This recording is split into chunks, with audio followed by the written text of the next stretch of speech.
দর্শক, ডেইলি ক্যাম্পাসের পক্ষ থেকে আপনাদের সকলকে জানাই আন্তরিক শুভেচ্ছা অভিনন্দন। আপনাদের সাথে আছি আমজাদ হোসেন। আজকে থেকে রাজশাহীর গুঠিয়াম পাড়া শুরু হয়েছে। ইতিমধ্যে গুঠিয়ামের মধ্য দিয়ে মূলত রাজশাহীর আম চাষিরা এই মুহূর্তে তারা আম পাড়া শুরু করেছেন। এই মুহূর্তে আমরা সেই চিত্রটি দেখানোর চেষ্টা করছি। রাজশাহীর গুঠিয়ামের মধ্য দিয়ে রাজশাহীর যে ঐতিহ্যবাহী আম, সেটি আমের মৌসুম শুরু হয়েছে। আমরা দেখানোর চেষ্টা করছি যে চাষিরা এই মুহূর্তে তারা আম পাড়ছেন গাছ থেকে এবং পেরে সেগুলো প্যাকেট করছেন। আমরা সে চিত্র দেখার চেষ্টা করছি। আমরা চাষির সাথে কথা বলবো যে আজকে থেকে তো আনুষ্ঠানিকভাবে প্রশাসনের পক্ষ থেকে আম পাড়া শুরু হয়েছে, ঘোষণা দেওয়া হয়েছিল। সেক্ষেত্রে আপনারা আম পাড়া শুরু করেছেন। এখন এই আমটা প্রক্রিয়াজাত করে আপনারা কিভাবে কি করবেন? এগুলা আমরা প্যাকেটজাত করব করে আমরা আড়তের মাধ্যমে আমরা ঢাকাতে চালান দিব আর কি। এবছর আমের ফলাফল কেমন আপনাদের? এবছর আমের ফলাফল অনেক কম, গতবারের চাইতে মানে গতবারের প্রায় সমান।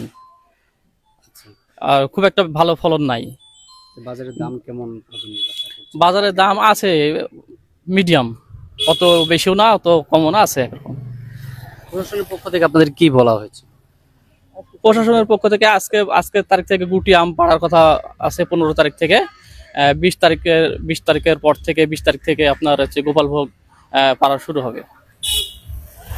আচ্ছা, রাজশাহীতে ঝড় কেমন হয়েছে এবং শিলাবৃষ্টির কারণে কোনো আমাদের অঞ্চলে আপনার শিলাবৃষ্টি ঝড় তেমন কোনো প্রভাব পড়েনি এখন পর্যন্ত।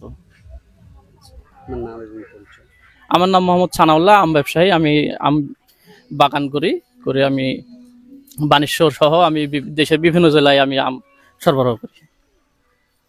দর্শক, আপনারা শুনলেন যে এই মুহূর্তে আমরা অবস্থান করছিলাম রাজশাহীর পুঠিয়া উপজেলার ভরোয়াপাড়া এলাকায়।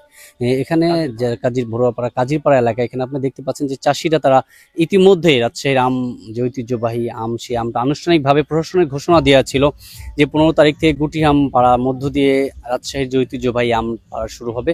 ইতিমধ্যে সেই চিত্র আমরা আপনাদের দেখানোর চেষ্টা করছিলাম। এই ছিল রাজশাহী থেকে সর্বশেষ সংবাদ।